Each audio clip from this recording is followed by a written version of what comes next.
Hello. Well, as promised, here I am back to start this unboxing. And thank everybody for joining me. Hi, Patricia.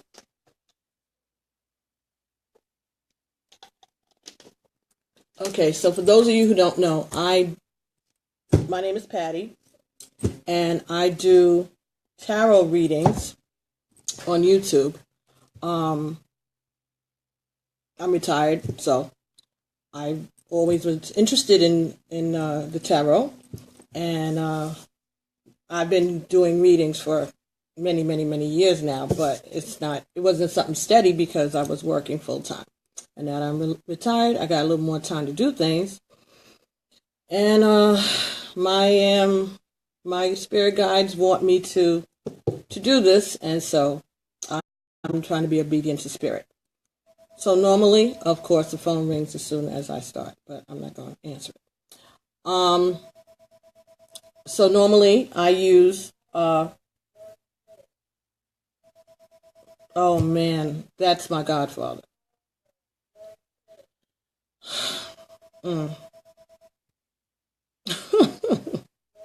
I have to call him back. Hi, Tonya.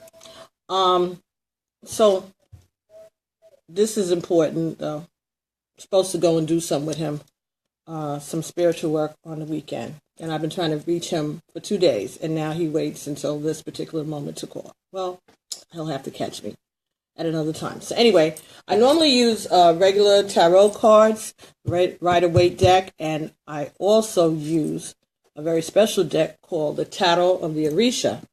Okay, and this is based on the teachings of the Yoruba religion, Ifa, and I love this deck, and I've been using it for a long time, and that's what I use mostly for my readings. But as time has gone on, I've, always had a lot of decks hanging around. Some of them I use, some of them I don't, but I like to, play with them. And the oracle cards, which are different from the tarot cards, but it serve the same purpose. I use the Romance Angel Oracle cards. I use the Conscious Spirit Oracle cards by Kim Dwyer. That's these here. All right. And I also use the Until Today deck by Iyanla Vanzant, which I got as a present maybe 15 years ago. And I never used it until recently. And these are really great cards. It's a 50-card deck, and it has affirmations and messages. So I usually end off my readings with one of those cards. Last week, some people were here and saw. Hi, June. Hi, Roxanne. Postcards from Spirit. I did the unboxing of those last week. And these are pretty interesting, pretty neat. And I've only used them once since last week. So, these cards here. This is what we're going to work with today. This is the Archangel Power Tarot cards by Doreen and Radleigh Valentine. All right? Now, this is a 78-card deck and guidebook. It's a very sturdy box came in, which I like. Doreen is known for these oracle. Hi, Lee. Hey, Lise and Panther. Hi. Yeah, these are based on the regular tarot, but the characters are archangels. So I thought it would be pretty interesting. Hey, Daphne. All right, I'm glad you caught it. All right, so I'll read the back of this. It says, get answers and courage with the Archangel Power Tarot cards. It's not enough to receive. Good afternoon. It's not enough to receive answers. You also need courage, motivation, and empowerment to take decisive steps based on those answers. Now you can receive accurate messages in a gentle way and get the confidence to act upon them. You'll feel driven to move forward with positive life changes with the help of the archangels who guide you in the Archangel Power Tarot cards. Doreen Virtue and Radleigh Valentine created this 78-card deck and accompanying guidebook, which retain the magic of traditional tarot with beautiful and inspiring words and imagery for highly sensitive people who need encouragement to put their divine messages into action. Okay, cover design is by Trisha Bredenthal, and the cover illustration is by Jeff Bedrick. Okay, so we'll hold it there so y'all can get a good look at it. Hi, Dwayne. Okay, so this opens like this. It didn't come in any shrink wrap or anything. It was just wrapped from Amazon, I'm sure. And it says $21.99. That might be the price that I paid for it. I'm not sure. But I got these a long time ago. So this is my first time actually using them. They're still sealed. All right, so this card, like most of the Oracle cards, especially by Doreen Virtue, and this is published by H. Life Styles. He is seriously calling me back, for real. Okay, so this is the guidebook that comes with these cards. Okay, and the first is by Hay House Incorporated, and it's about, without the biographies of the authors, 179 pages. All right, so pages, the book itself inside, black and white. Each page, about 2 pages dedicated to each of the cards, and they're broken down into the major arcana and the minor arcana, like the regular tarot. The major arcana would be the court cards, like the Fool and Strength and Justice and the Lovers. Those are the major. And then the minor arcana are the ones with the numbers on them. Okay, so let's see what this is. All right, so like I said, pretty sturdy box, pretty heavy, deep. And here are the cards. Ooh, wow, beautiful. Okay, so they come with this seal. So slip them out of this seal.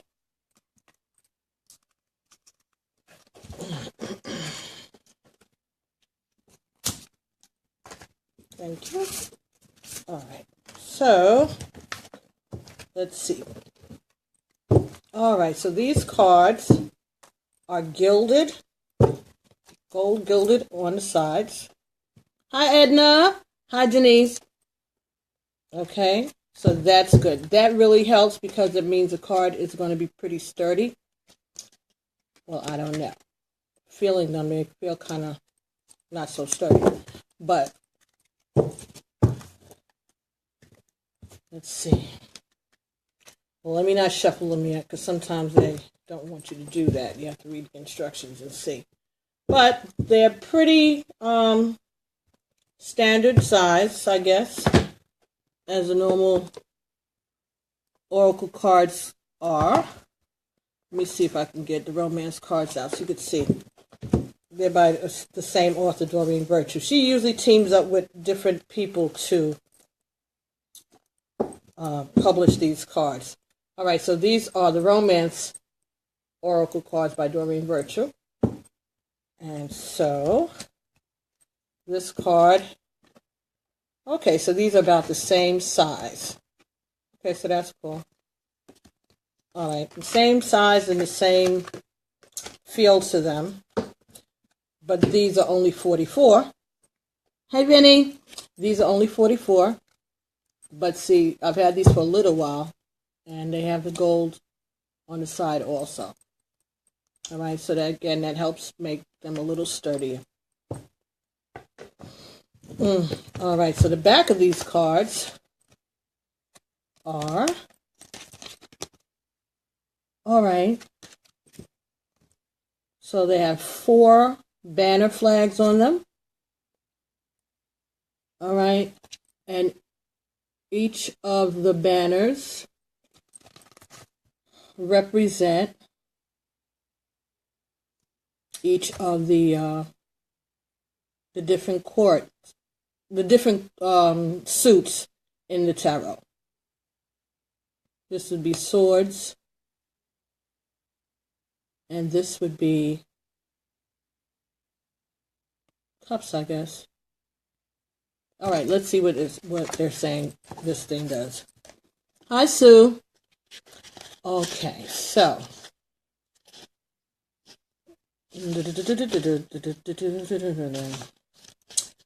Okay.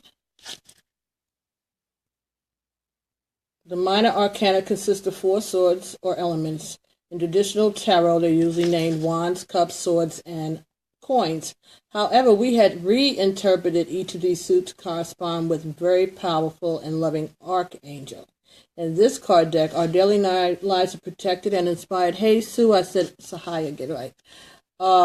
Inspired by archangels Gabriel, Raphael, Michael, and Ariel. You'll read more about these suits and how they relate to each archangel later.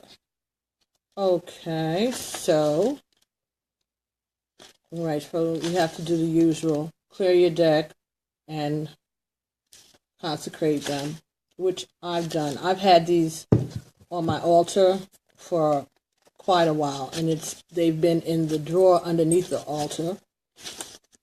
And when I put them on top of, whenever I get a deck of cards, a new deck of cards, tarot or oracle cards, I lay them on my altar.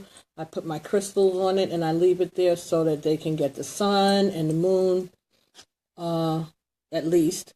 Depending on which cards they are, sometimes I even, sleep with them underneath my pillow so that I can bond with them. I'm trying to see which ones they're corresponding to here.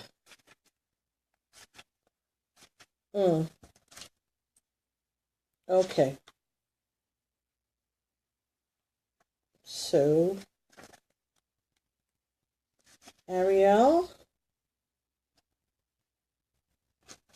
Okay, so let's see how they do this.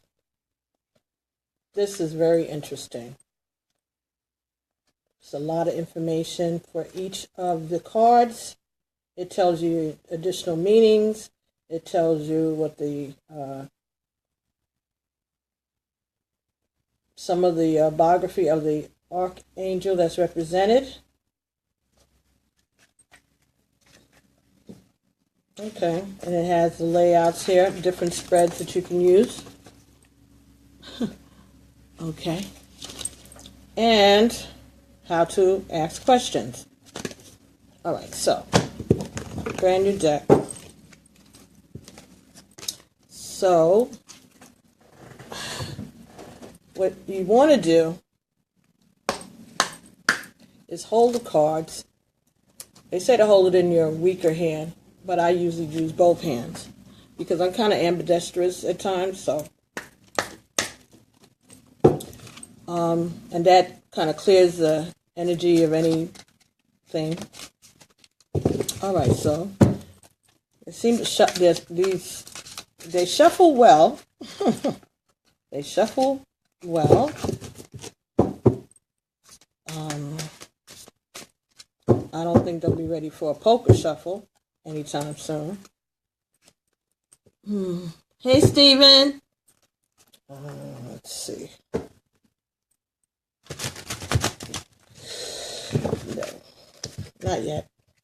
And that's good because I had them backwards anyway. All right, so let's see. Let's look at one of these cards and see what it is.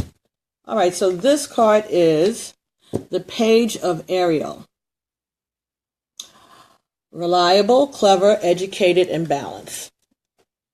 All right, so these cards actually have the meanings, some of the meanings, and also different messages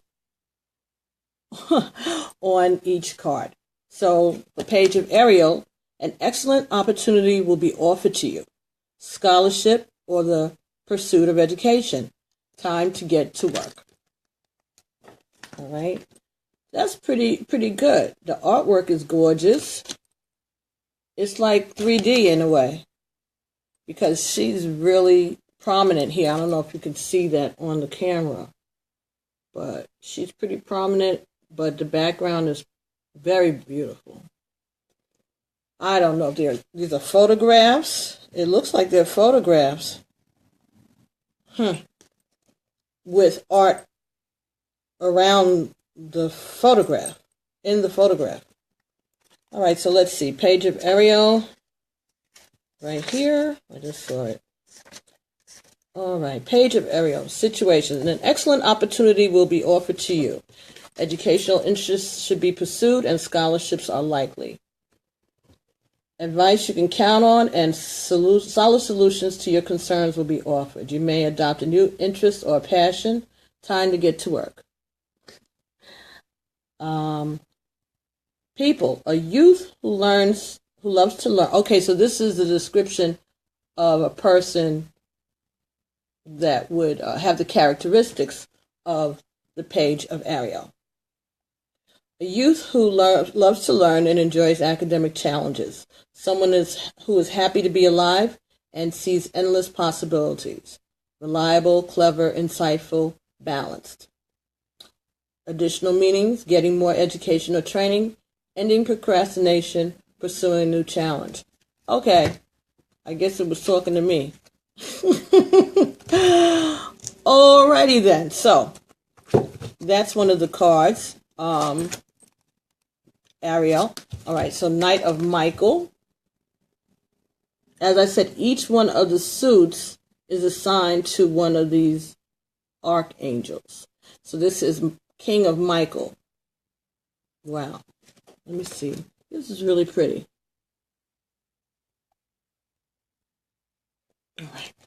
All right. With King of Michael. Principled, rational, ambitious, and respected. Wisdom and objectivity are important now. Stay in your integrity, a situation that calls for honest and open communication. This is cool. I think I like these cards. We'll see. All right, so each of the suits seems to have their own color. Ariel is pink, Michael is blue. Five of Gabrielle. Challenge you can resolve. Withdraw from the drama of others. Have patience with yourself and those around you. Okay, that's very pretty. So Gabrielle is orange. And I like that they have different ethnic groups on these represented in these cards also. That's cool. And purple is Archangel Jophiel. A dream come true. Believe in yourself. The end of a difficult situation. This is the star card. So this would be a major arcana card.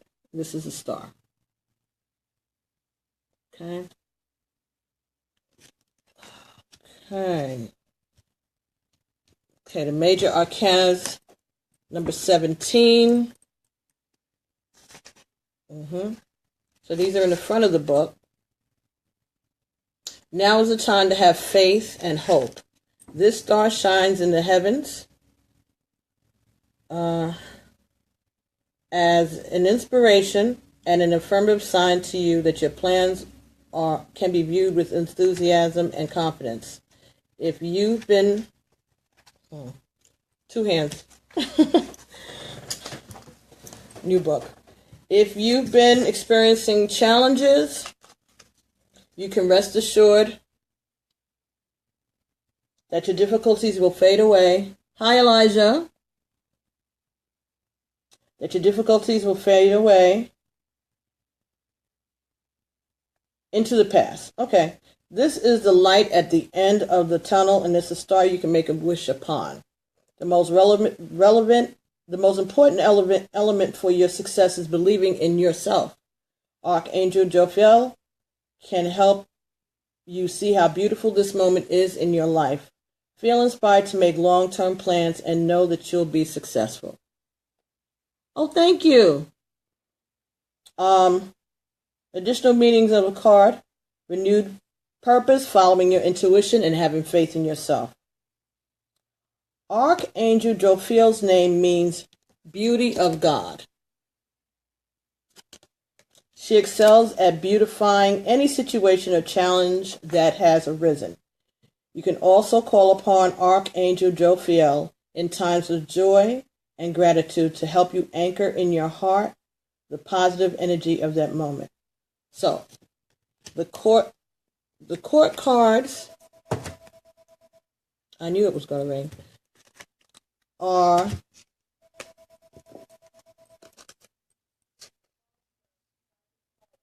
I don't do private call. Okay, so these are the major arcana cards, the purple ones. These green earth. Okay, so these are these are the two of Ace of Raphael. A positive new emotional experience, fulfilling romantic relationships, deep and lasting spiritual insights. Okay, so this is also minor arcana, and those cards are green. All right, so the court cards are purple. Ariel cards are pink. Gotcha. Raphael cards are green. Michael cards are blue. And Gabrielle cards are orange. Or orange, as they say upstate. Okay, so interesting.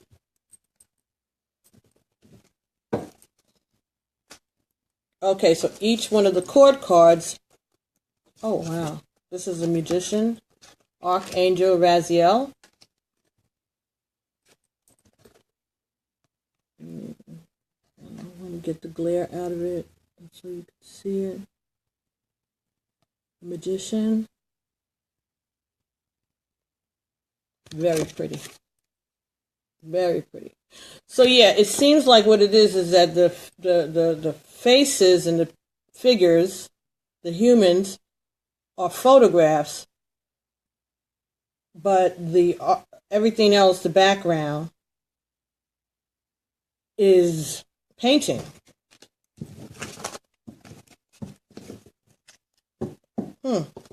Wow, and very, very, very detailed. You can see the sand down here, and the magic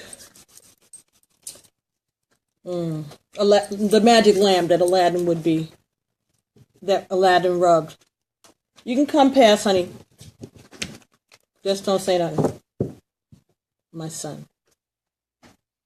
So, very good. All right, so these cards are like the regular tarot, but they're assigned to a different archangel. And when you look in the book, each of the archangels have their biography along with it. So that's interesting. Hi, Ruth. Hi, Ruth. So that's interesting, and that's educational, because I am not that familiar with all of these archangels, and I guess this is going to be my way to get to know them. Okay, very, very nice. I think we're going to like those. All right. So, Daphne, you still here?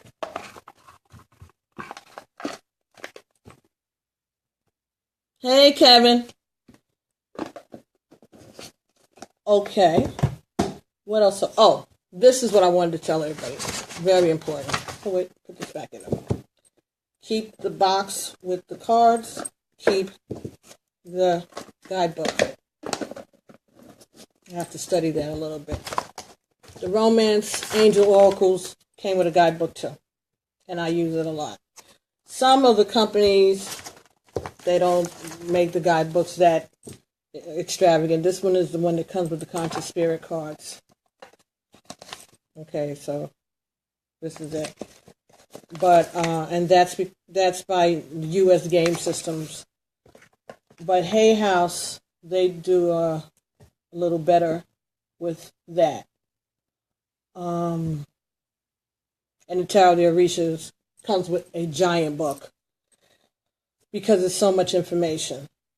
It really is. All right, this is what I wanted to tell you. I was online. I do a lot of... Hi, Dawn. Okay, Daphne, I was going to ask you, do you want a reading with the Romance Angel Oracle cards? That's what I was checking. Hey, Raymond. So you know I do a lot of, you may not know, that I do a lot of work with the Ancestry.com. I did my DNA already. Trying to really get my family history. Okay, Daphne, I'm going to take care of you as soon as I'm done with this, all right?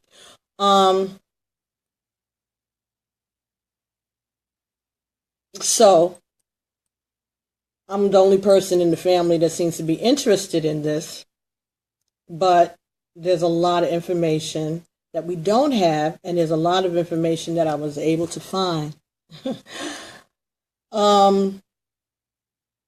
So, I was online yesterday, and I came across this, and this is on the Family Tree magazine site.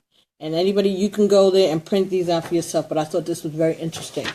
This is my genealogical will for preserving my family history. And what this is a codicil to your will, if you have a will. We'll see what the cards say, and I'm sure they will uplift your spirit today. And it's a genealogical codicil to my last will and testament. To my spouse, children, heirs, upon my death is requested that you do not dispose of any of my genealogical records, both those prepared personally by me and those prepared by others, which may be in my possession. This includes, but is not limited to, books, paper, and computer files. Hey, Brenda.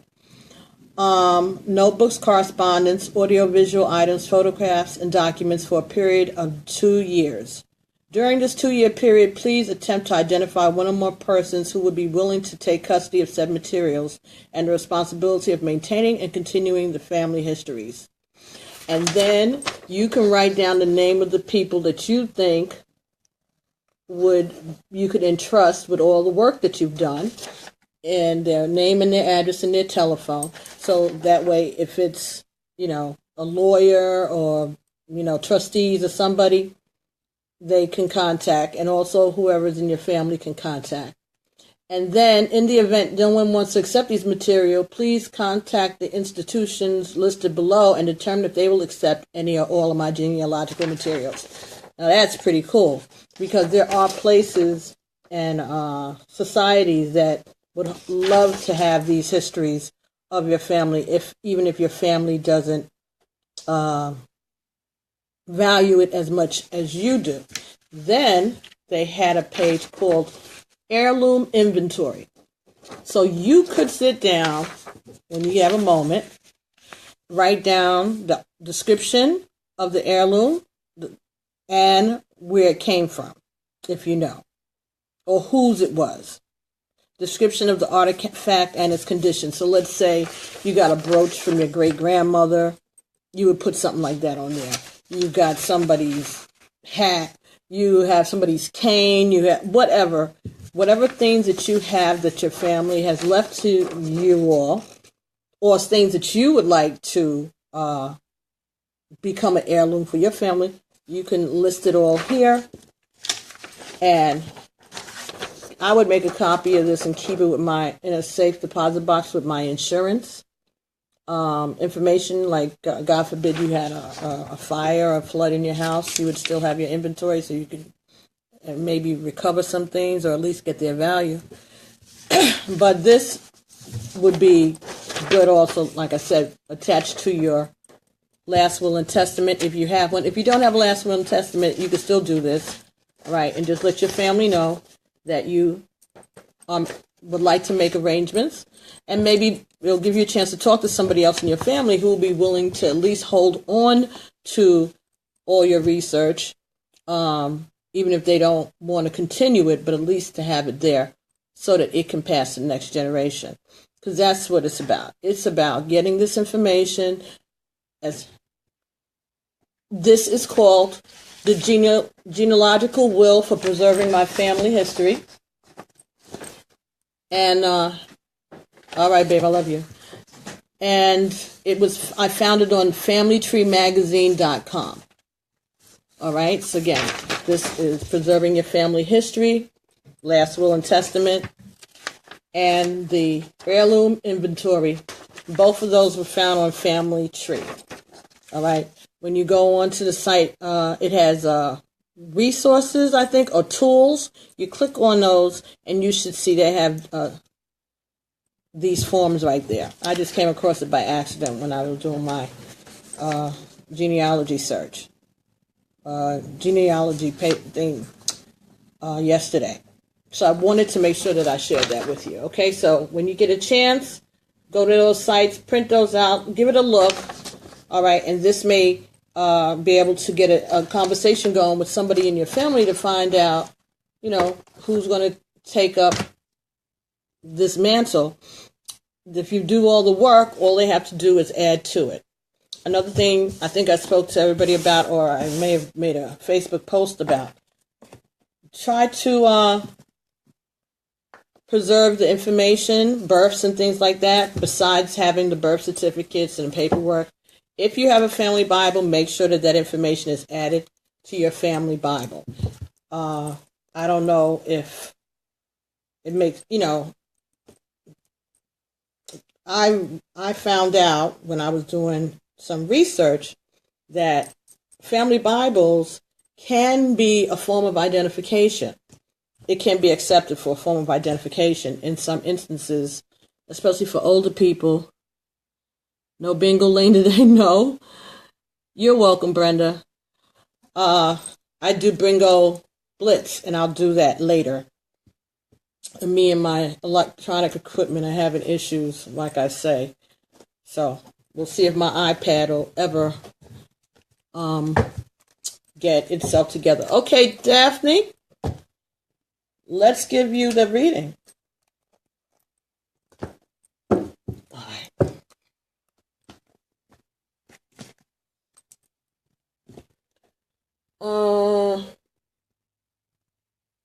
I like to write down the names. That's how I normally do it. I have a whole little office set up over here in my corner of my room. And I told my son, I said, if we clear up the den, I can move my stuff into there. And he says, no, it's all right. You're not bothering nobody. Hey, David. Well, we'll see what we're going to do, Daphne, today. I'm going to write your name. And could you, hi, Uma. Daphne, could you tell me your date of birth, please? You don't have to put the year, I don't think. I think I can get it without the year.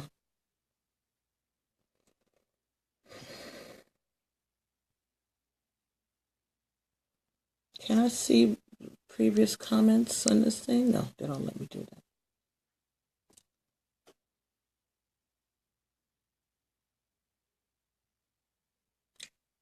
Oh, really?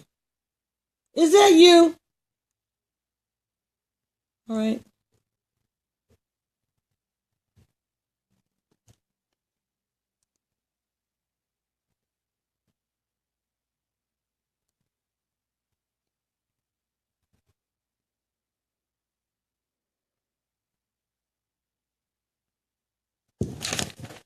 Alrighty.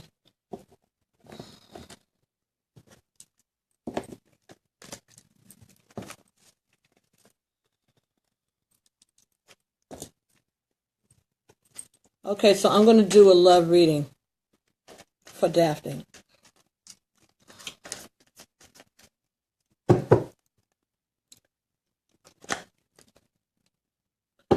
I'm going to do using the Romance Angel Oracle deck.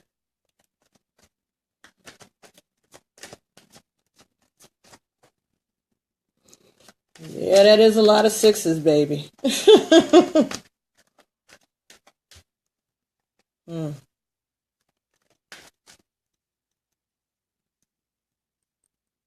So you're Gemini. All right.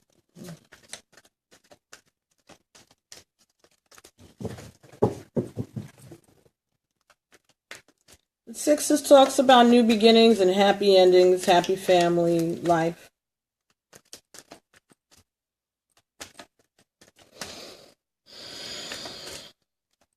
Okay. It's all right. Okay.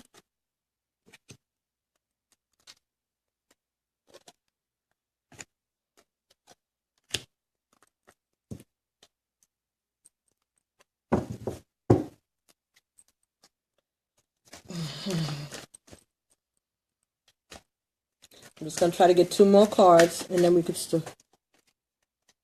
Anything like a health reading? Sometimes it comes up, but if that's something you're concerned about, we'll see what the cards say. It may give an indication of that.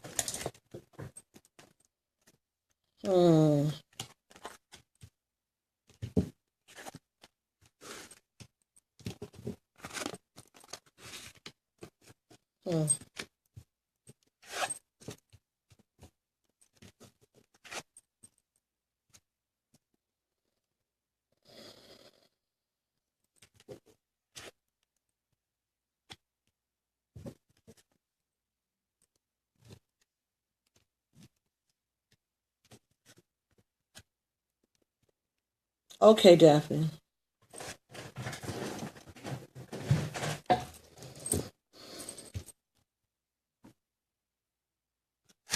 First card that you got in this reading says, free yourself. Free yourself. It's time to take back control of your life. Next card was romantic feelings. Your feelings are real and worth exploring. That was the second card you got. Worth waiting for. Divine timing is at work in your love life. Loser magnet, stop. New love is coming. Okay. That was the fourth card that you got in this reading. It says new love. A new person has stirred your romantic feelings. Be he a loser or not, someone has stirred your romantic feelings. But the last card says love yourself first. Your self-respect makes you more romantically attractive. Loser magnet. Do you have, you said hallelujah. Hallelujah, ashe, amen. That's right. So, what I'm seeing here is that there is someone new coming in, or someone has stirred your romantic feelings, even if he is a loser. But it's time for you to take back control of your life and love yourself first. So if you know he's a loser, losers need love too, don't they? No. If you know that he's a loser and you don't want to be bothered, then you don't have to be bothered, because there is something that's worth waiting for. Okay, something is going to come for you. Some new love is going to come that's going to be worth waiting for. All right? But none of this is going to happen until you start to love yourself first. Do you know the birth date of the loser? Current loser? Oh, there's a few. Alrighty. Any one of them that you that you're more attracted to than the others? Or less of a loser? One that has potential? Sometimes all losers need is a little coaching. Unfortunately, that's what we do, right? That's what women do. Pick these people out of the gutter and try to turn them into human beings. So sorry, guys, just joking. This is girl talk. So March 15th. Okay.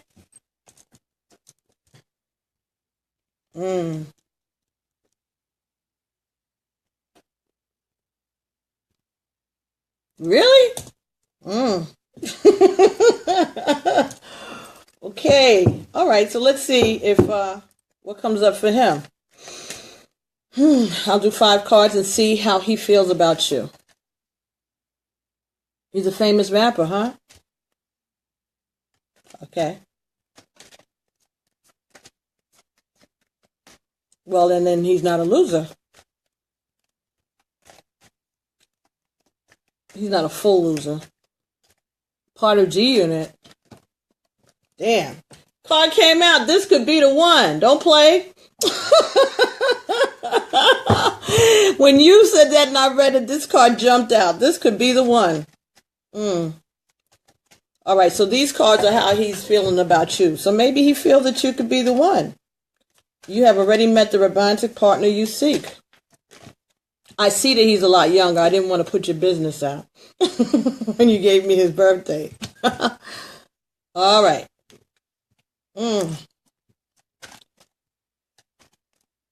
Okay, let's see if we can get 2 more cards from Mr. Rapper. G Unit. See, I know.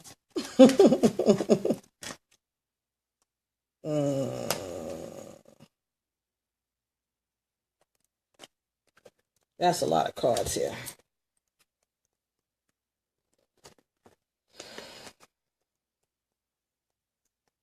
Wow. Okay. So it says, the next card you got, all right, I didn't tell you the rest of those cards, so let me just do this. Lots going on here with Mr. G Unit. All right. Mom said, run. Well, this card jumped out for him. His first card was, this could be the one, in reference to you. So this is how he feels about you. Release your ex. Time has come to clear your energy. So maybe he has I'm sure he has other women who may be interested in, or he has an ex, someone particular that he needs to free himself of. Or this is saying that he wants you to release your ex. Stay optimistic about your love life. Okay? Positive thinking and faith will bring you romance. So this is telling me that he's pretty optimistic about you in this relationship. Next card you got was retreat. Oh, the ex won't leave you alone. Okay, so that's, if he's aware of that, then he wants that to be over. Retreat. It's time to disconnect from the world. He may want to take you on a vacation. He may think it's time for the 2 of you to go away together. If you haven't gone away together, but it looks like he is looking forward to spending some time with you, or he's going away. But it looks like he wants to take you on a vacation of some sort. Soulmate. Yes, this is your soulmate. He is a clingy Scorpio.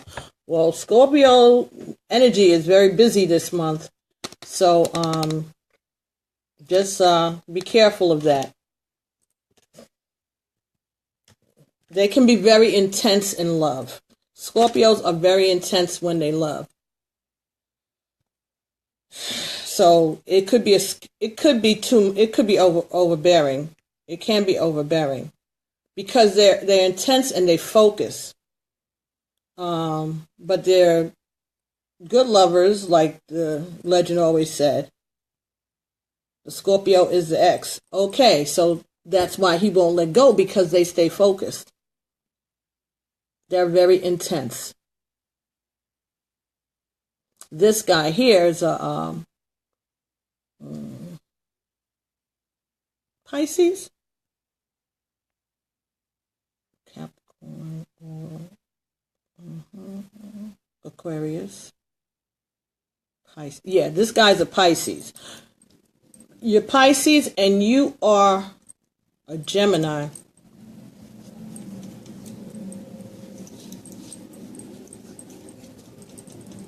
We're going to look at that. Pisces, yeah. Okay, yeah. He's Pisces, you're Gemini. All right. I have, we'll look at that in a second. All right, so the next card that you got here was engagement. Okay, so this could be talking about actually getting engaged. Or it could be meaning that you're getting a higher level of a commitment. And you may be spending more time together, learning about each other more, talking more.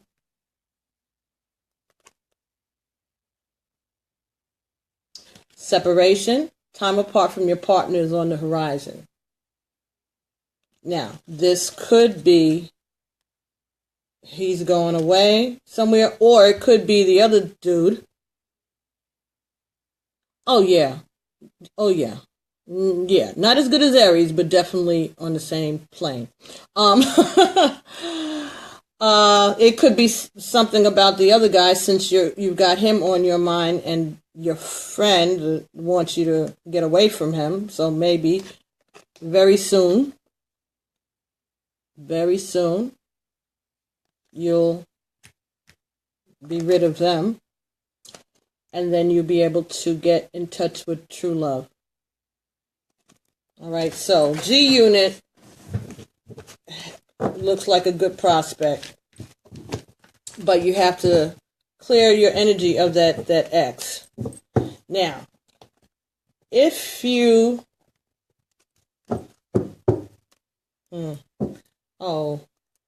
I was going to do something else, which I don't do normally, because this is a lot. But since we're doing this, and you are always so sweet, this is a great book. Everybody should have this. This is like a reference book. It's called Linda Goodman's Love Signs. All right, this has been around for years.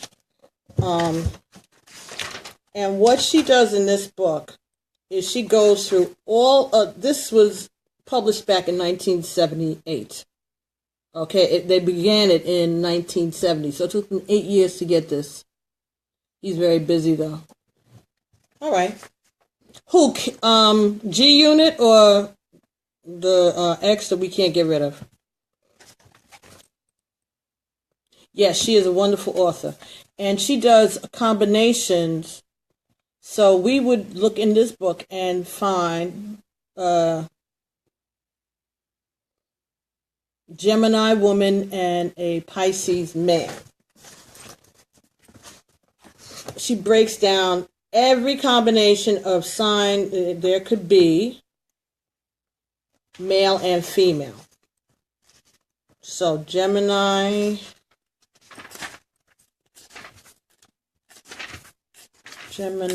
with a Pisces. Oh, that would probably be at the end. Yeah, Gemini woman, Pisces man. G unit. Okay. Oh, G unit is very busy. Well, he's busy because he's busy. He's a rapper.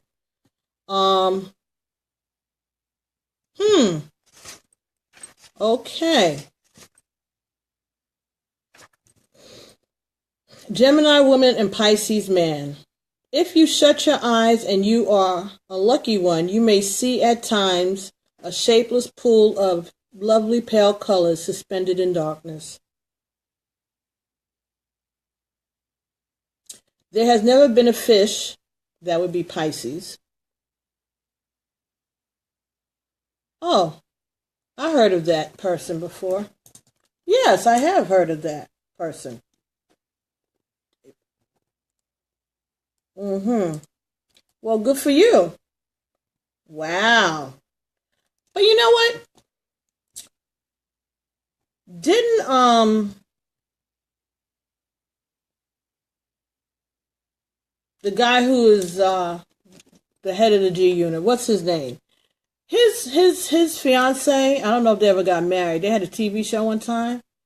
She was a lot older than him. Like, she was his teacher or something when he met her.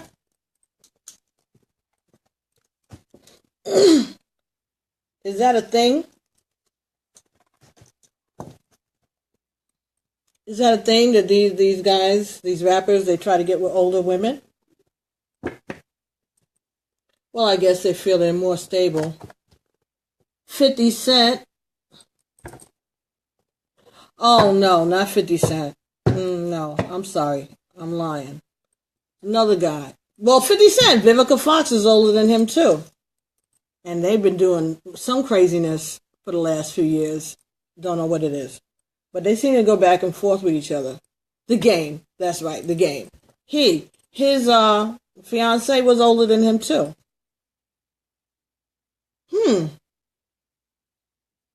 That's something to think about. 50 Cent is the head of the G unit. Right. But the game is in G unit too, isn't he?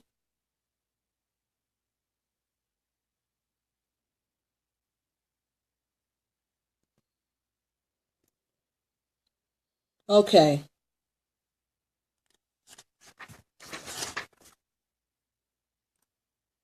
David is riffing with them. He keeps trying to prove himself. Well, the Pisces people are very creative. Yes. Pisces people are very creative. They're poets, they're writers, they're dancers, they're singers. So he has the ability to do what he's doing. But maybe he hasn't had a chance to. I mean, I've heard of him before, so he's getting some play. But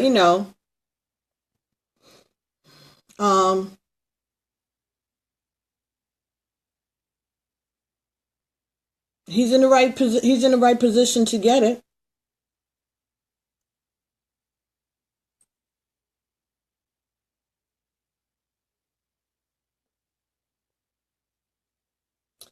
It says, Gemini and Pisces must cope with the vibration of tension.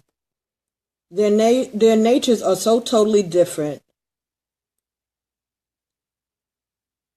Hurtful situations involving relatives, parents of one or the other, or the individual careers may be the stage for explosions of disagreement.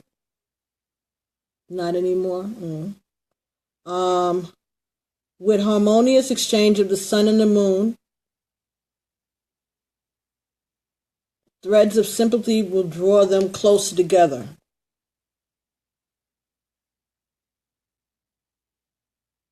Without such planetary first aid, each will suffer many wounds which will take a long time to heal. So the two of you,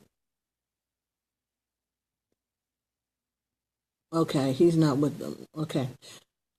Oh, you talking to Stephen. All right. It seems that even though you all are opposites, it's saying that you all heal each other.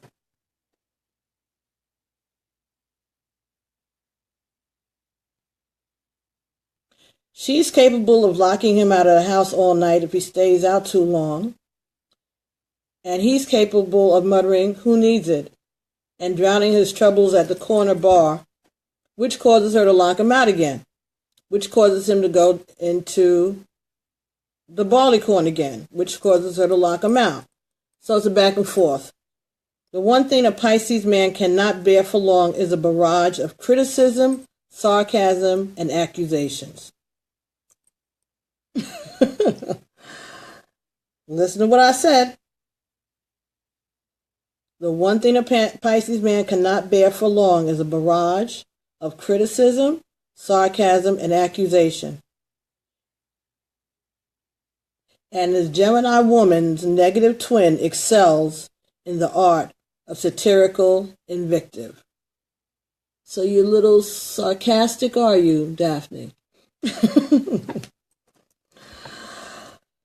Her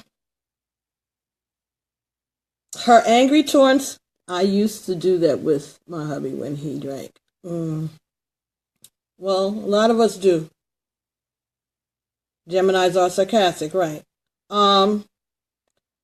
Her angry torrents of words and clever use of subtle nuance can rain on the sensitive soul of the fish like sharp hailstones of hurt. On the other hand, one thing a Gemini woman can't stand is silence or being left alone without an audience. And the one thing in which Pisces excels is escape from unpleasant scenes. So he will walk away rather than engage.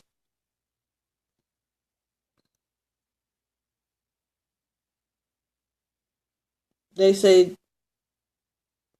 they have mastered the art of dematerialization. Poof, they're gone just like that. And then she's left by herself. But she's not by herself because she could always fight with her other half because they're twins, which is ever present. And understands her need to express her torments more than the fish who can't see for the life of him why anyone should want to waste so much time in these verbal contests. Pisces tend instinctively to feel his way through trouble. Gemini inclines to talk it away. Wow. Their sexual adjustments will not be made without effort, though.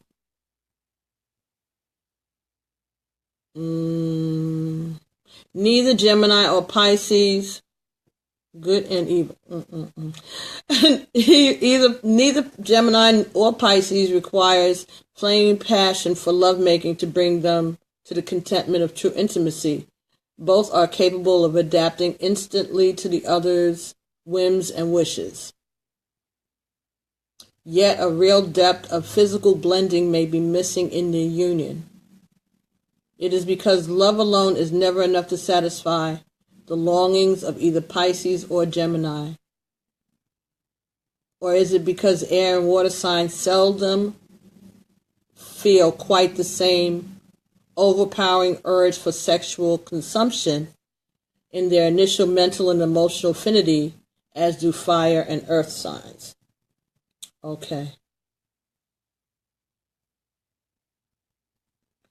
Whatever the reason, these two never find it easy to become one flesh or to sexually know each other in the biblical sense.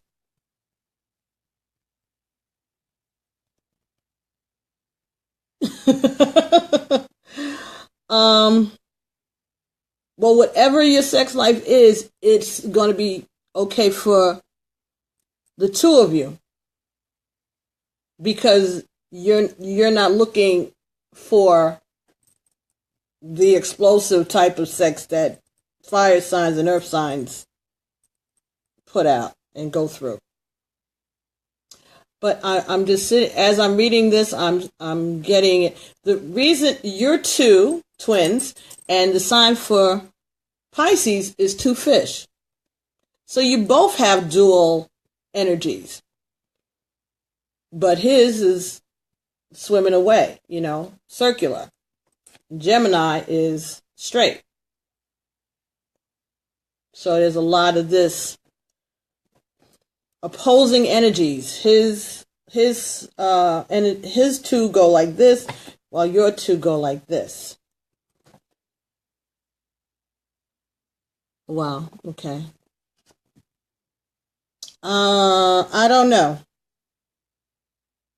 It says, if you speak softly and move slowly and gently, you may enter his dream world with him and see the love the way he does, as a thing of calm and beauty. All it takes is putting herself, Gemini-wise, in his place now and then, which will eventually lead her straight into his heart. Okay, so you have to... Well, yeah, because that's your opposite sign.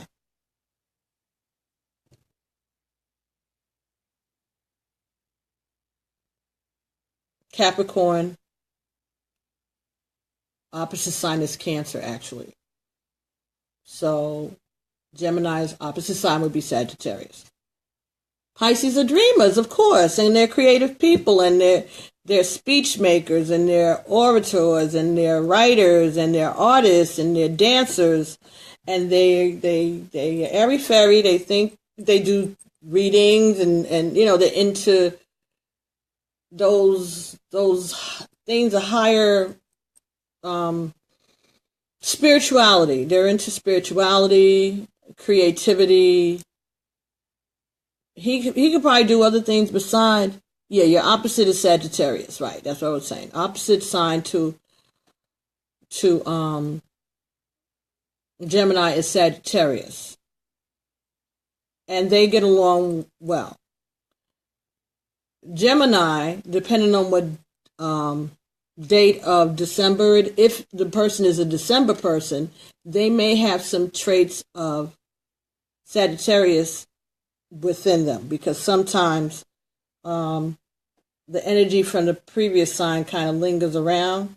So it depends on where they're, like if they're the 22nd, 23rd, that first week or two behind Sagittarius, they may have some of Sagittarius's characteristics. Yeah, well, Libras, they balance. It depends. They have their oddnesses too, but we all do. All of the signs do. But if you get with someone who is a Capricorn, whose birthday is not that far into December, they may have some qualities of Sagittarius. Just like there's going to be some Sagittariuses. Yeah, there are going to be some Sagittariuses that you're not going to feel, because they may be too close to Scorpio, and that might not, jibe with you. It depends. I'm over here doing all kind of witchy stuff, right? These are just frankincense cones, incense, that I like to have going while I'm working with my cards. And I roll them in this High John the Conqueror flammable incense. Don't ask me why. I just thought to do it ever since I've been doing it. So I love the aroma. My Agun loves the frankincense. And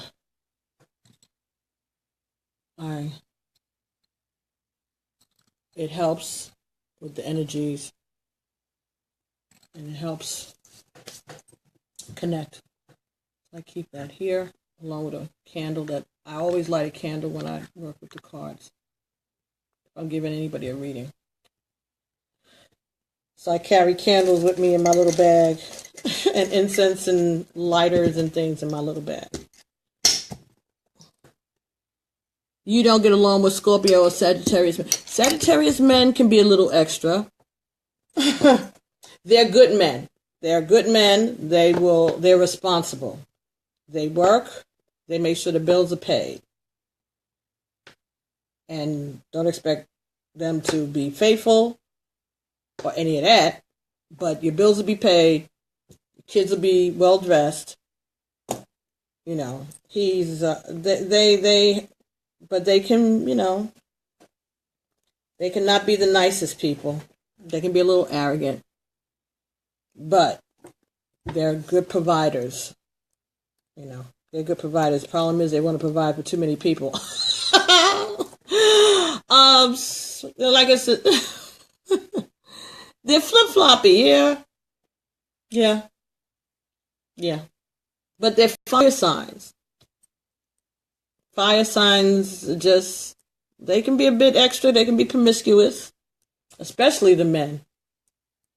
But they're responsible. You can rely on them when it comes down to it, in a pinch. If you need them and you can contact them, if you can reach them, they'll step up to the plate. They're not going to see you without. If you're their wife or they're, steady. But they're strict parents, fathers. Leos and Aries are fire sign too. But they're all different energies. Aries and Leo are very, in themselves, they stand up and they want to be seen and they want to be heard and they assert themselves. Sagittarius is a little less than that. They have that same energy, but they find a way to tap it down a bit. They're not as narcissistic as Leo and Aries are. They're not as narcissistic, but they are narcissistic. They are, but not as narcissistic as Aries and Leo are. And also you have to look at the other placements of their planets, if they have Pisces, Moon, then they're going to be very creative also, because that's what Pisces does. That's why you have a lot of Sagittarius who are actors and performers, because they may have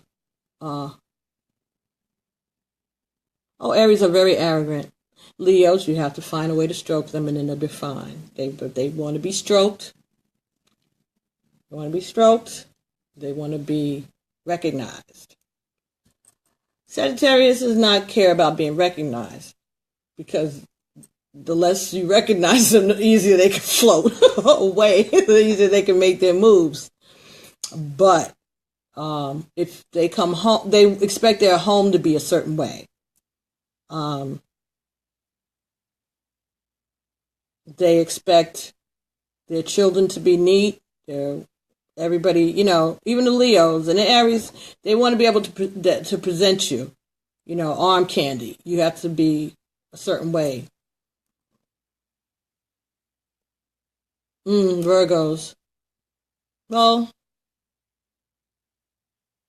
they can be a little intense. And it also depends on where they are, because you can have a Virgo who is on the cusp of Leo, and then you get the good parts of Leo along with the good parts of Virgo. And that can be interesting, but they still can be a little zesty when they get started. Very critical, very, very critical. Virgos things have to be a certain way with them. They're kind of OCD. But they're gentle people. They're gentle people. If you know, and this is for everybody, cusp of Libra, yes. So he must be really nice, a Virgo and Libra. That should be a very, balanced.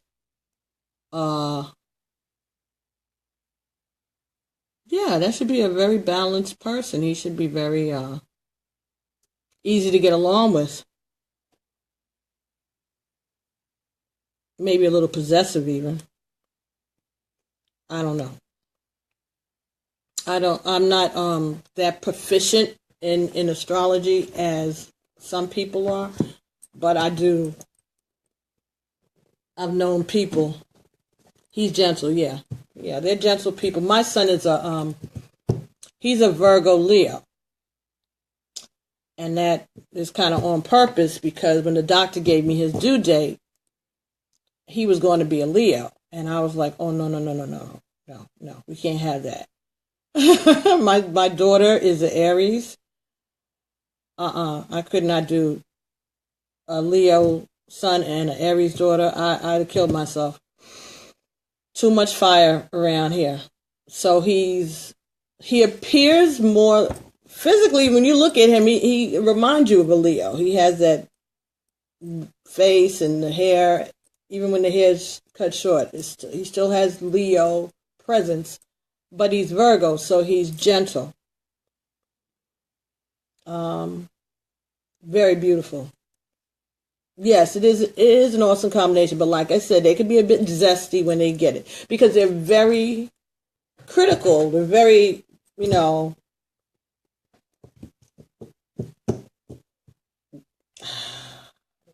they're very critical. Sometimes when I hear him with his friends, I'm like, how do they even deal with him? Older son, yeah, hard-headed and arrogant. Well, that's what that's what I deal with my daughter. Extra, more than arrogant. Okay, let me see, Daphne. What we get for you from the Conscious Spirit cards. And then we'll do a Iyanla Vanzant card. Sometimes that's all you can do is sigh. Like what he said, when you've done all that you can, you just stand. Okay, so Conscious Spirit Oracle says you need balance. I understand and embrace the opposing forces of life that bring about balance.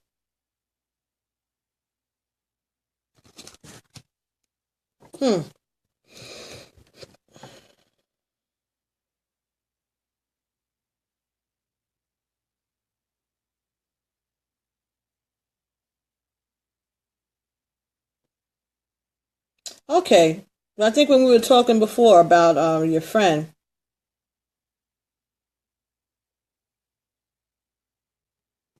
the energies of Pisces and the Gemini,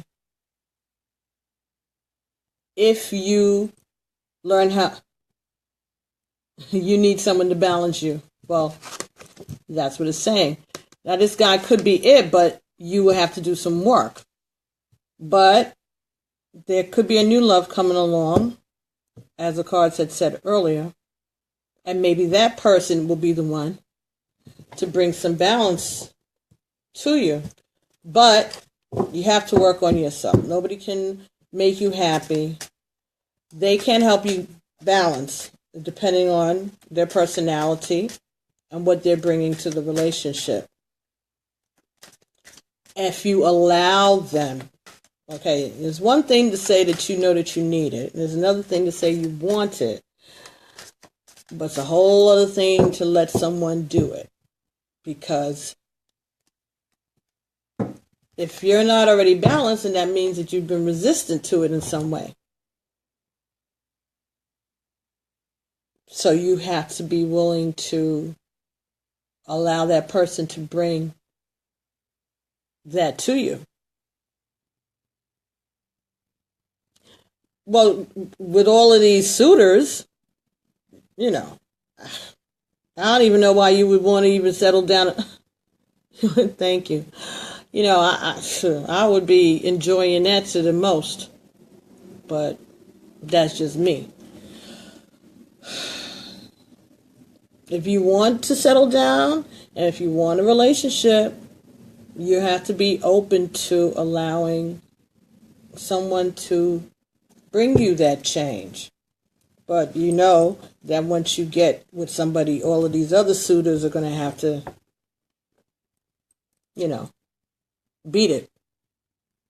Yeah, you have a lot of nervous energy. Maybe you need to get with somebody who might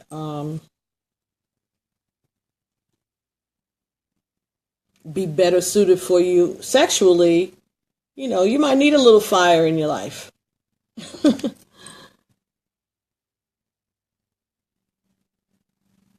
Maybe that's why I never had the best of it. Yeah, you enjoy the attention, but it's kind of shallow, isn't it? You really can't have deep relationships with 3 or 4 people. You can have it, but how deep can it go if you, juggling 2 maybe. A health reading. Ruth, I would just have to just do a regular reading. Okay? If you want to message me, Ruth, with your information, your date of birth and your full name, maiden name, I can see if I could do that offline.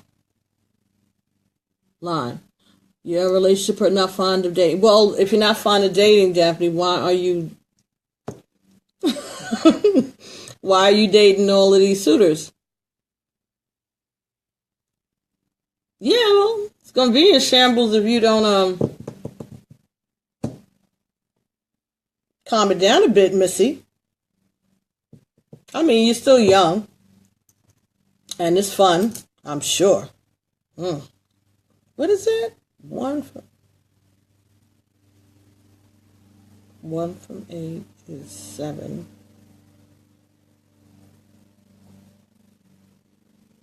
He's 17 years younger?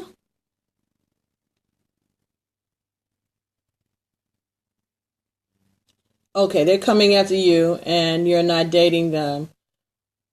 All right, so if they're coming after you and you're not dating them, then what are you doing? You waving at them out through the window? You're not accepting their phone calls? You're not texting them? You're not going out to lunch? You're not coming over for breakfast? They can come after you, but you can cut that off. All you got to do is say, I'm sorry, I'm busy. You're able to you're curbing them. Okay. I think I know what that means. As in kicking them to the curb. Hey, Sharon. There's a few trying to talk to you, but you don't have to talk to everybody who's trying to talk to you. You don't have to. So, especially if you're not being intimate with them, keep their phone numbers, You might want to pass them on to other girls that you know that need boyfriends. Yeah, I got that. What is that, 17 years? I'm not good with math, really. Dyslexic.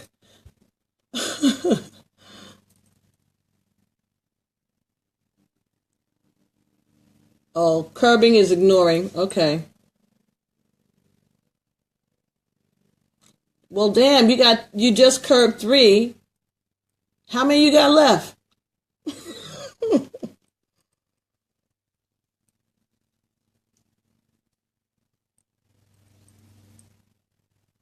I mean, I have a lot of male friends, but they're friends, and then there are people that I'm involved with. And my friends are in one category, and those people are in another category. And it just gets messy when you move somebody from the friend lane into the romantic lane. That usually doesn't work out well for me. I was going to give you a last card, an until today card. And like I said, Margaret, just give me your date of birth information and your name and stuff. Send it to me on the messenger, and I'll do a reading and see if I can do a health reading for you, or at least a general reading, and see if health comes up. All right, so why can't I see that message in my inbox?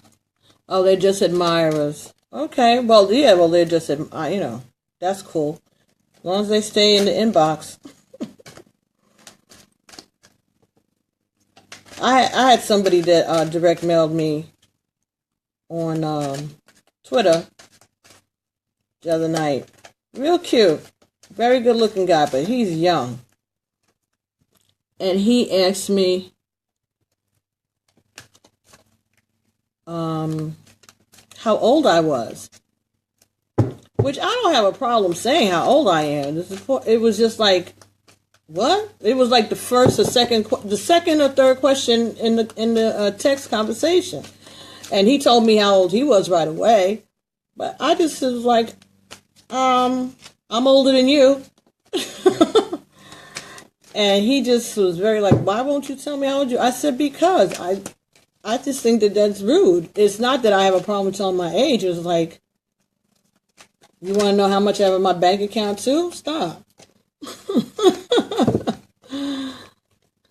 I don't like that. I want a man who is mature enough that I can have a conversation with. And then on Twitter, I went on to his followers and who he follows. Every single person he follows is female. No man at all. And it's white, black, Latina, Asian, every nationality. Stop it. Please. Please stop. He over in Africa working. He says he's a construction worker. Okay, that's cool. But in my mind, construction worker means self-employed, and self-employed means unemployed. I'm just saying. The card that you got from the Alanya Van Zandt deck, Daphne, is exactly where I am is exactly where I need to be. Until today, you may have missed the lesson, ignored the blessings, or denied the truth of where you are in life. Just for today, be open to receiving the gifts being offered to you right now.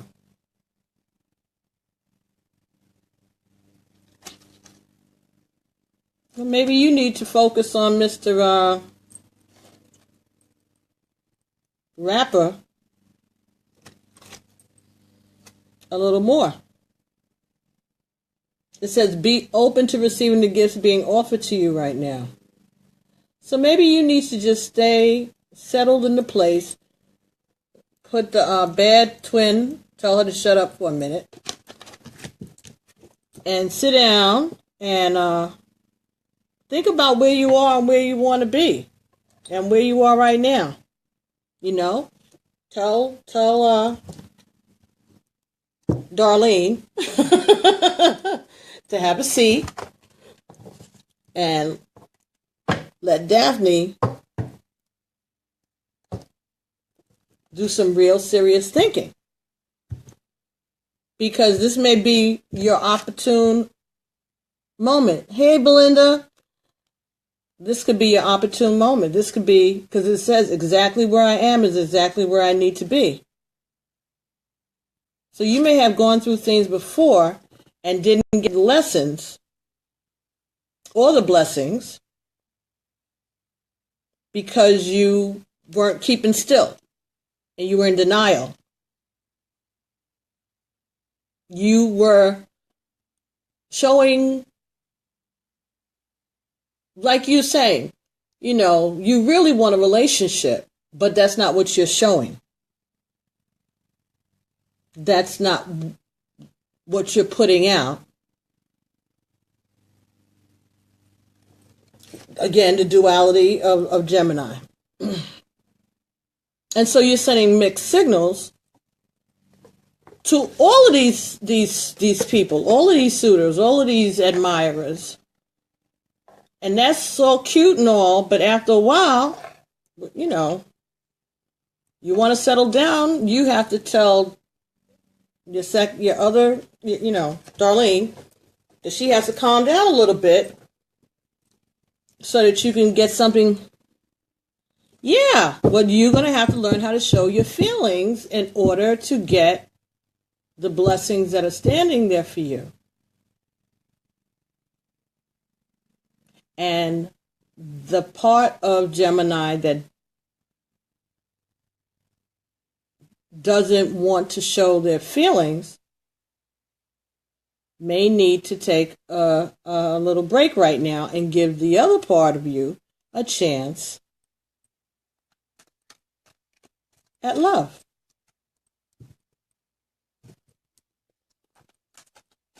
It can't hurt. Darlene's going to still be there if you need to kick somebody's behind. That part of you is still going to be there. But sometimes you need to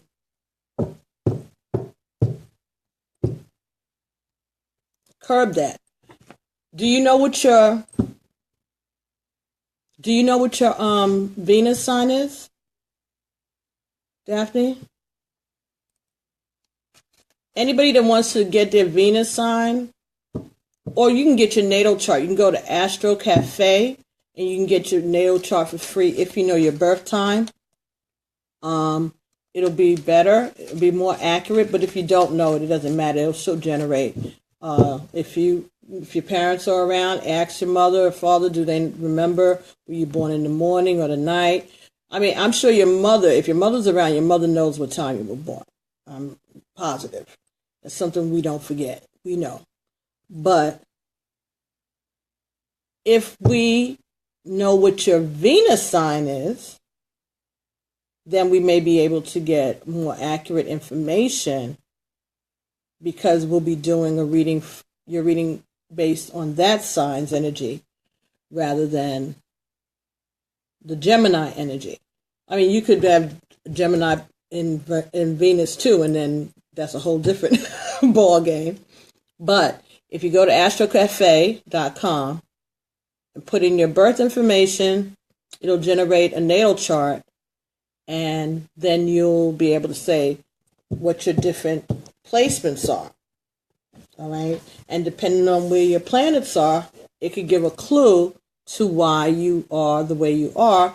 And if you see that there are certain planets that are bunched up in certain areas, those are the things that really mean a lot to you. And if you see planets that you don't have anything in, well, maybe that's why you're not interested in that thing, or maybe that's why you can't do that thing.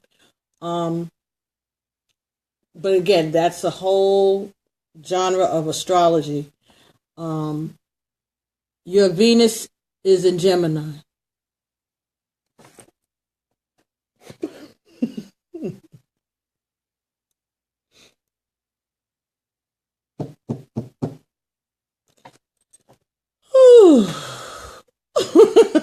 You just looked it up?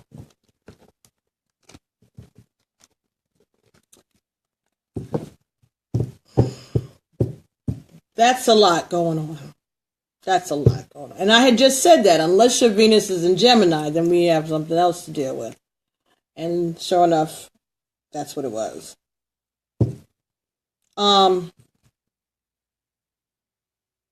Lord help, exactly. Hey, Elise. Yeah, that's a lot of energy. That's a lot of duality. That's like 4 people. Oh my goodness, that's a lot. It's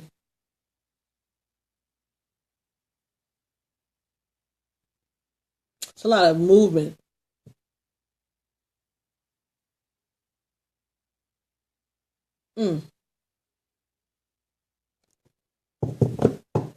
That's a lot.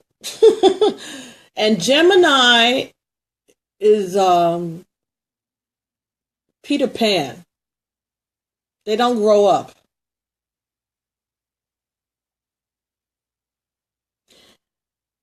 Gemini is that Peter Pan energy. In the I have a deck of cards that talk about your inner child, and Gemini is represented by Peter Pan. They want fun. They want to be popular. They have leadership qualities. Hey, Jalil.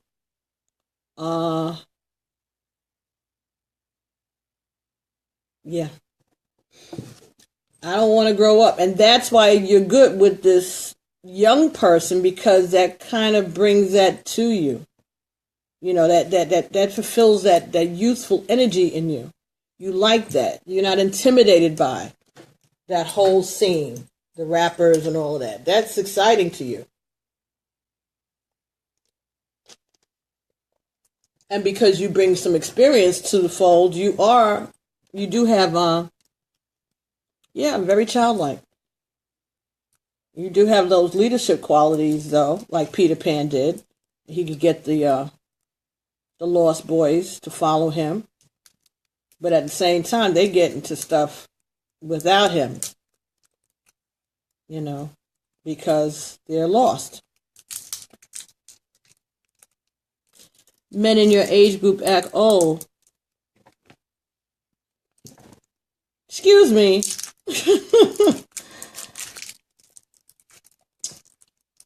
Well, to you they do, because because you have a very youthful energy, and if you have Gemini in Venus, and excuse me, Laffy Taffies, I love banana. If you have Gemini as your sun sign, and Gemini again as your Venus, no, you don't want no old guy. Or you're going to perceive them as older because they're more settled and they're not as much of that energy that you're going to get from the young guys that meets your energy, because that's who you are.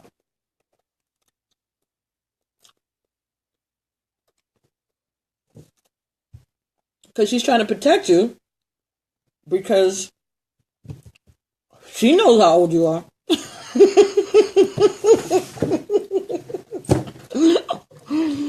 She knows how old you are. That's why she gets on you, because she's like, yo, time is passing, chick, and you need to stop it with these young boys. Hey, Dion. Yeah. It depends. If you are really, you have to decide whether or not you are ready to be in a relationship. And if you are, then you're going to have to, remove some things. All of these other energies, all of these exes and friends and potentials and all that. You gotta sift them out. And just keep one or two or three for choices.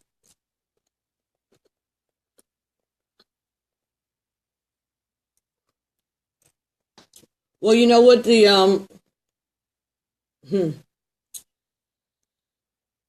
alternative to getting older is death. As long as you live, you're going to get older. So you could do it gracefully, or you could do it foolishly. But you're always going to have a youthful spirit, because it's in you. It's in you. It's in all of us. It's in all of us. Just because our bodies are,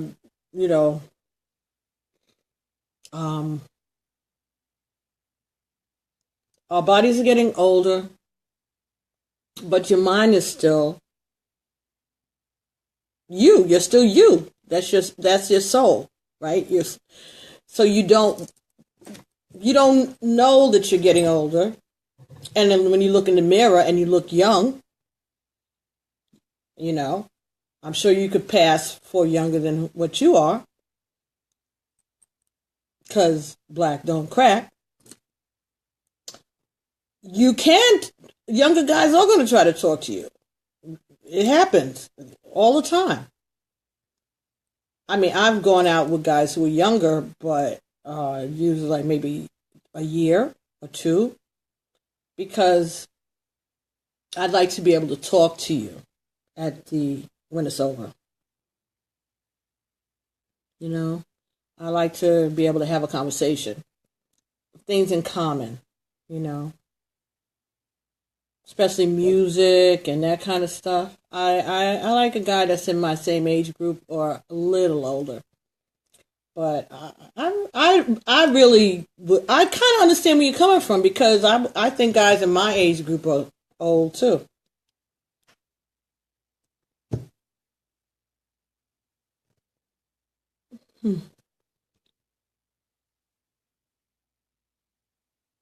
Well, your sons are not going to accept too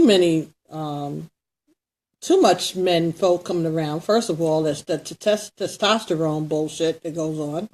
You know, men are territorial even when they're your son. And your sons are worried and they care about you, and they know how old you are too because your mother told them. Oh, so, older men can't keep up with my energy, real talk. Well, it's true. But you got to find the ones that can, because you're not that old. You're 10 years younger than me. You can, the men in your age group are not like decrepit. You just got to find the right ones. Find the one that's going to the gym. Find the ones that are walking, doing the runs in the park and that kind of stuff. Find the ones that are doing things. They're out there. I'm not telling you to go to senior.com, for dates. I'm just saying, start to open up your... Okay. The next one don't have to be 17 years younger. They could be 5. 5 years younger is not bad. If you want to settle down. If you don't, then do you. He stays angry. Steve, not anymore? What are you saying, not anymore? I'm about to... Yeah, well, joining the gym would help. Meet more guys your own age who work out and they have more energy. What are you protesting, Stephen? Stephen says not anymore. I guess he's tired of us talking bad about menfolk. Oh, he's not 12 years younger. Okay, yeah. I tell you can't do math, but 12 is... Okay, so then why don't we cut 12 in half? Make it 6. 6 is Gemini's number anyway. And 6 is your number. My goodness, you are a full Gemini. Wow, nobody has a chance. You like being married and settled, and you need to act like it and start to focus on looking in this little harem of men that you have and seeing who is worth looking into deeper and who isn't. Friend zone him and leave him there. Oh, that was from earlier. Okay. Thank you, Daphne, for monitoring this thing, because I really don't know how this works. But you have to clear out, one from the other. And your sons are not going to be nice until they see that there's somebody that is good, that you like, that is good to you. That's how, you can't bring... Hey, Milton. No, they're not going to. Let me tell you, my son's father used to say that the only reason he would let my son let him come around is because he was his father. Because he said, I can see already how he is, he's possessive, and he is. He's very, he's very possessive, and that's, like I said, testosterone.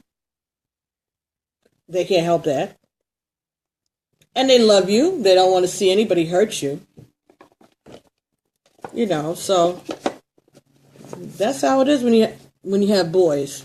Girls can be like that too, but not as much. But boys are territorial when it comes to their homes and their mothers and who is this dude and what does he want? Because they all know how they all are. Men know men. Men know men. So, wow, really? Do I have to hide mine? He was born in the 90s, though. I don't think I think that might be too young, right? Too young? Hopefully. But I've already peeped a couple of women where my son was concerned when he was much younger. He was a teenager, like 15 and 16. And there was one woman that I was like she was trying to get to be his first. I was like, no. We're not doing that. It was really weird. She was really into him. You know, I mean, everybody would always say what a good-looking kid he was and whatever, but the way she said it and the way she would look at him, and I'm right there, and I'm like, first like, oh, you're the mom. You're there talking to your girlfriend, and then she's lingering her eyes a little too hard on your teenage son. I had to let him know. Don't be alone with that lady. She got her eye on you. And I've reminded him several times. And she was funny. God bless her. He says she never got him, so that's good. But now that he's an adult, I don't know. He go around there, we may have a problem again. And she's married.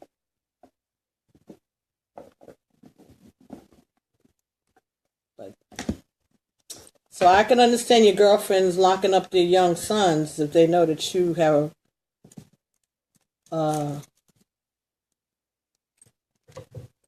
you're attracted to young guys. So I knew a lady that she was attracted to this woman's son, but she was mad when the same son was dating one of his teachers in high school. Then she had a fit. She went to the school. She was calling the board of education and all of that. But you're lusting after her son. Okay, her son is an adult and your son is 18, whatever. But still, it's the same dynamic. Your son got it from somewhere. No problem, Daphne. Anytime. Thank you for attending the unboxing. So I wouldn't be here by myself, but I had a whole bunch of folks in here today. And I thank you so much. So, anyway, everybody, that was the unboxing of the ArchAngel Tarot and by Doreen Virtue and Radleigh Valentine. Gossip in the astrological tarot world. Doreen Virtue, the author of so many of these oracle and tarot cards that people use, has decided that she got saved. And she has denounced all of this work, all of these years that she's done. And people are having fits. Yes, you are full Gemini. Just don't even play yourself no other way. So you have to sit down and figure out how to calm that Gemini a little bit so that you can attract the love that you deserve and that you desire. You know, you have to still be true to yourself, but you have to grow up and tell Darlene that she has to grow up and be quiet a little bit so that you can find a life partner.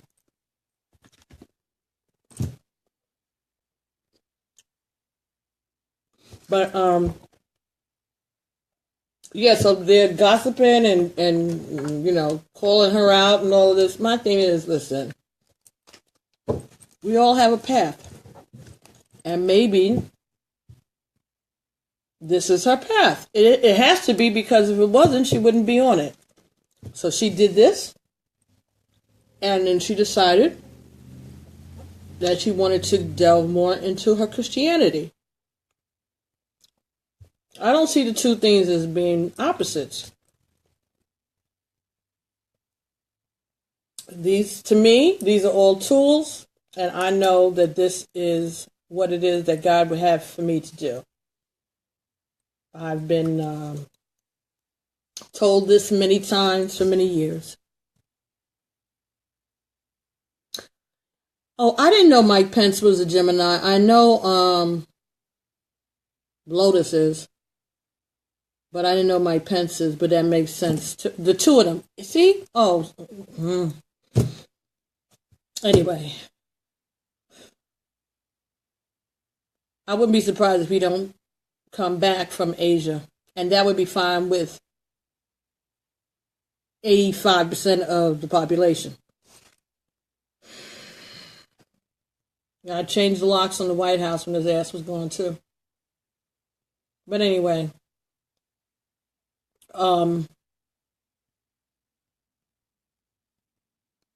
this is what Doreen Virtue, she did her thing. She did what she was told to do, and now she's doing something else. Trump is past childish. He is a sociopath, narcissist, with dementia and ADHD that was never addressed as a child. He's got a lot going on. He has a lot going on.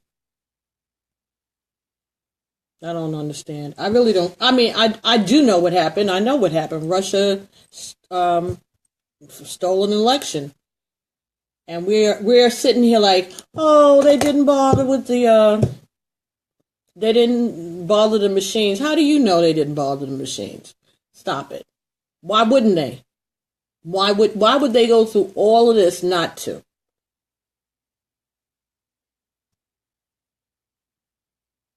Hey.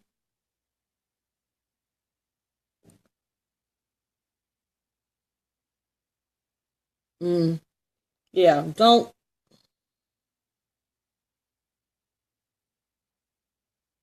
Who is this telling me, hey sis? This is not Daphne still. Is it? Anyway, I'm going to Kanye, Tupac, Biggie, Kendrick Lamar. Well,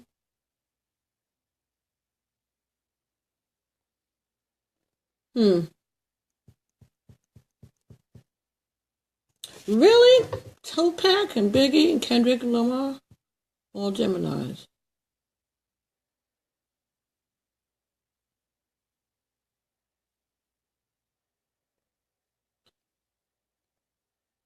Did you tell me that this morning, or did I hear that somewhere already today?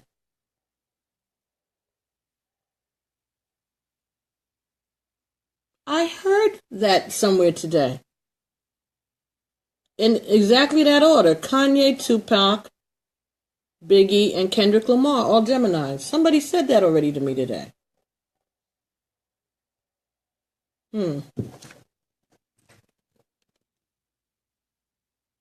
But where and why? I haven't been anywhere. You didn't say that.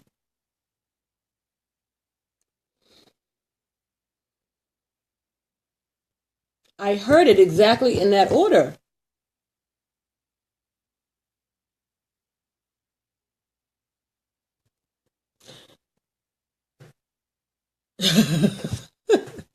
Hi, Davina. Hi.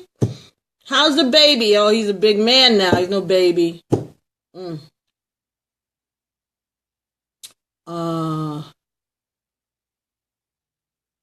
Every time they do a documentary on Tupac and Biggie.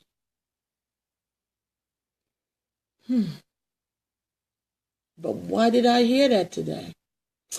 See, that's what I'm saying. That's how my spirit goes. I have a lot of deja vu moments in my day. I haven't had one in a while. That was Weird. Why did I? Maybe I was watching a video and somebody said it today. If not, then that means that your energy was coming to me before I even started this afternoon, I guess. Tupac jumped to conclusion, and that's what we do too. Well, like I said, Daphne, you have to decide if you're ready to settle down again.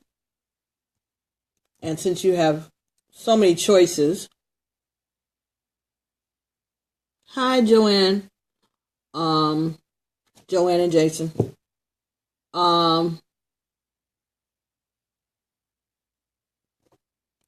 You gotta decide that, you're ready to settle down. I mean, maybe you're not yet. Maybe you're not. But give yourself a expiration date on all of this childishness. You're very psychic too. I know. Give yourself a chance to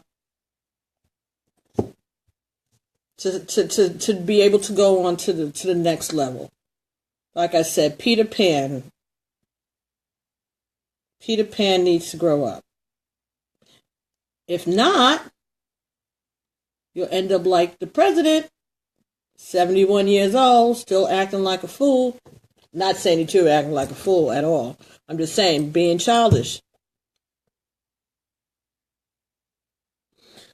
Well, we all attract fools, but we have to, like I said, you have to look at the full picture. And if there are people around you that are not worth your time, you need to just friend zone them or stop talking to them altogether. Excuse me, everybody. My candle went out. And I can't have that.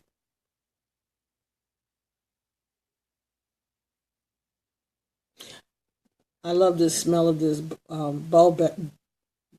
mulberry, I think it is. So what I do is when they burn out, I put a white candle inside of the tea candle, and I still get the aroma, because the white candle doesn't have any aroma, but as it's burning down, it's the hot wax is hitting the aroma from the mulberry candle, or blackberry sometimes, or black cherry, and I still get the aroma. Little cheap witch tricks. Something I learned. I taught myself. Just like I said, rolling the frankincense cones in the high john. My Agun, I think all Agun, they attracted to spirit to aromas and scents. Now, what was that? Anyway. Agree. Yes. So that's a witchy thing I do. Keep that aroma, save some money, because I can buy a case of the white candles and add them to the scented candles after they burn out.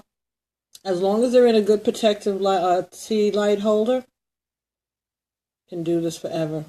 But you have to put the candle in before the other wax hardens up. Anyway, guys, thank you so much. I really appreciate it. And anyone that's interested in a personal reading, you can email me at pbtarot7@gmail.com, or friends here on Messenger, you can send me a note on Messenger on Facebook, and all I need is your name and your date of birth. Okay? So, who's that asking about reading cards? Davina? Yeah, I was. I read cards for Daphne for the last hour or so, or more. We read and we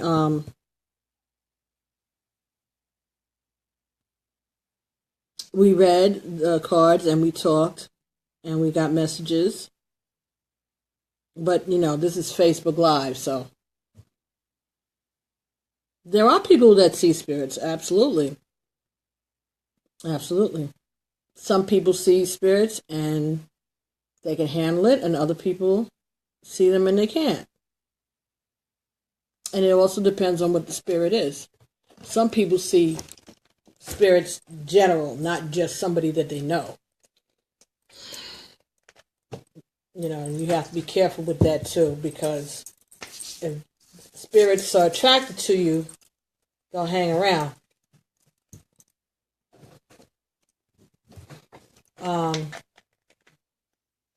I think I was saying one day, I know I did a video for Sagittarius a few months ago, and I was on my way to a homegoing for a friend of mine, his mom, and I was telling them, when you go to a funeral or a funeral home or a cemetery, you have to protect yourself, because spirits will try, if you attract spirits, if you're open to that, they will try to latch on. And what you're told to do is to wear your underwear inside out. So you put your bra on inside out, your boxers, your panties, whatever, inside out when you're going to a funeral for the day. And if you can get cascarilla, which is like powdered eggshell chalk. They come in little containers, like you get the ices, those little white containers, but shorter ones. And inside of it is this chalk, and you use that chalk and you mark inside of your navel, and have your panties and your bra and your boxer shorts on backwards when you go into funerals, and then you don't carry those spirits out with you. If he would share that with you, yeah. Well, they gotta tell it to somebody. I mean, that can be disturbing to see spirits. Some, like I said, some people welcome them. To see them. I don't see spirits. I have seen one person, but my great-grandmother, who is with me right now, I think. I know, she is. But ever since, and even that was interesting. That's why when I get these little nonsense people telling me, oh, that's not of God and this and that. No. You don't know my journey, and you can't tell me what it is that God wants for me to do. I know precisely. My great-grandmother, I knew her. I grew up with her. We even lived with her for a little while. And she died when I was 16. Well, it doesn't bother him because he's used to it. And she died on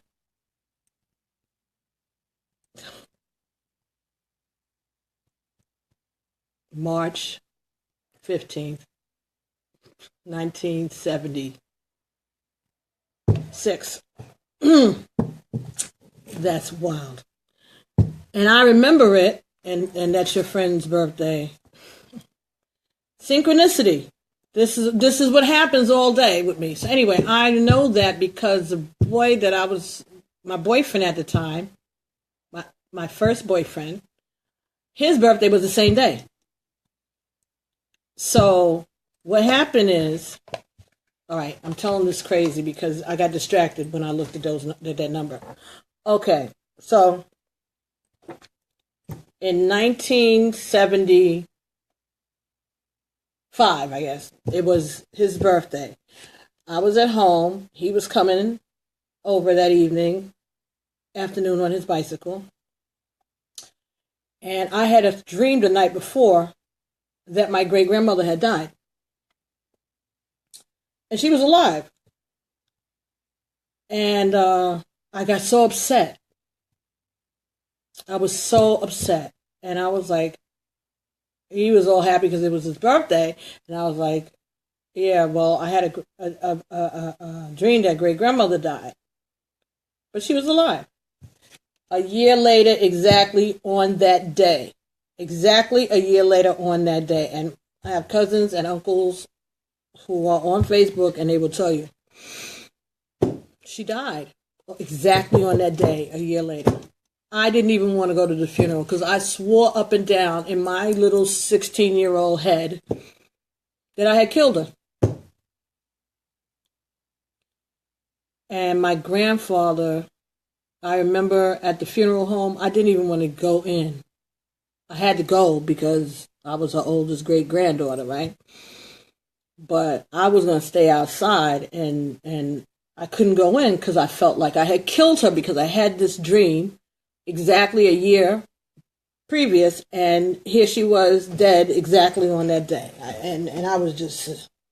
And my grandfather came outside. My grandfather was her son, my mother's father, and he said, "Oh no, Patricia, it's not like that at all." And he made me, and very gently, very gently, and he was not a gentle guy, Sagittarius, male, but he put his arm around me, and he brought me into the funeral home, and right up to the casket, and he stood there with me with his arm around me, and he told me everything was fine, and she was fine, and that was just the spirit trying to make sure that I was prepared for it because they knew that I was going to take it so hard. So they had given me prior, they gave me a premonition about it. So,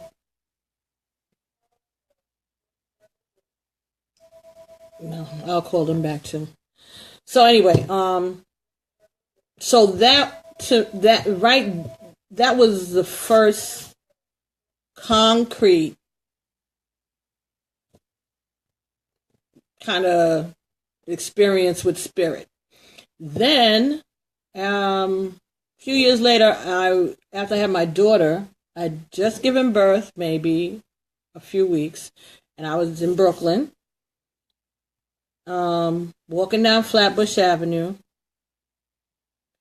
and there's a crowd, like there is on Flatbush sometimes, and it was a warm day, and this woman walked past me, and I just felt like it was her. Now, this is 5 or 6 years after she's passed. And I remember stopping and turning around, and the lady was standing a ways down, and when I turned around and looked at her, she turned around and looked at me. And she was all in black, like a nun. But my great-grandmother, she wasn't a nun, but she was a church woman, very spiritual, very into her church. The block she lived on, her church that she went to when she was in Panama, they had a branch of it, and it was on her block at the corner. Still is on that street. Very big church, very famous in the community, the Panamanian community. And I turned around and looked down the street, and the lady looked back at me, and it was her. And I kind of like, shook and looked again, and then she was gone.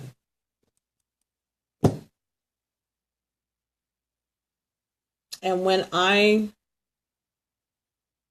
started to do this work, one of my cousins, she's my second cousin, just out of the blue, sent me a picture of her that I'd never seen before. So she sent it to me on my cell phone, and I didn't ask her for it. She just came across it, and she sent it to me. And I blew it up, and I put it in the frame, and I'm looking at it right now. And it's good. Your spiritual mom is Panamanian? Cool. Well, Panamanian people, they swear they don't know nothing about this, but they know all about this. Because I grew up with this like, oh, no, we don't do that. You know, that's them Haitians and Jamaicans and, everybody else but us. But they do this. They just do it on the sly. Quietly. That's good. That's okay. But that's part of their heritage, because most of the black Panamanians, African Panamanians living in Panama, are descendants of people who were from Barbados. And Barbados was the first stop that the slave ships made after they kidnapped the Africans. The first place that they came ashore was Barbados, because that was like the docking place. And then they would ship the victims, captives, out to these other countries like Argentina, Venezuela, Trinidad, Jamaica, Haiti, all these places. But Barbados was the hub, okay, of where all the ships would go out from. So the Panamanians are descendants of the Bajans, who are very connected to West Africa in their spiritual lives. A lot of the time, the slave owners who owned plantations in Barbados also owned plantations in South Carolina and North Carolina. If you go to South Carolina and Barbados, if you look at the names of some of the towns, they're exactly the same names. Christchurch here, Christchurch in Barbados. St. Joseph's in South Carolina, in Barbados. All of the towns have the same names, and that's because the masters would go back and forth. And they didn't stay in Barbados as much, so the slaves and the indentured servants, most of them Irish and Scottish, they kind of were on their own. So they kind of kept the culture a little more than the enslaved people who were sent to North America, to the United States, these other places. Cuba, they did well. Every island, if you go to it, they all have like Crop Up and Carnival and all of these other things. These are all throwbacks to our West African roots. I'm just, I don't know why I'm led this way, but I'm just saying this is, and if you look at even when they have the hurricanes and all these storms and this stuff, two places in the world don't get, Japan and Barbados. They don't get the earthquakes. They don't get the volcanoes. They don't get the hurricanes.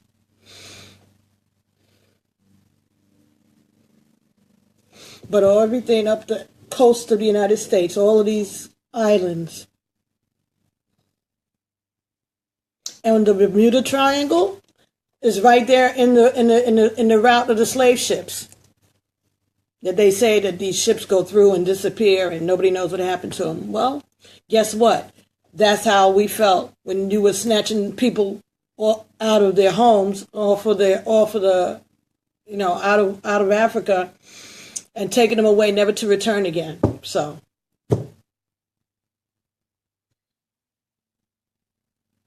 it is what it is. Oya is the Orisha of the winds and hurricanes and storms in the graveyard. And there were the enslaved who came from areas where Oya was their main Orisha. The Fan people in Benin and Togo. Dahomey now. So those people that were left there, I'm sure, did lots of rituals and offerings and stuff to try to see if they could bring their family members back and home, and prayers were sent up. And so Oya is still attending to those prayers. She's still trying to rectify and bring us back to who we are.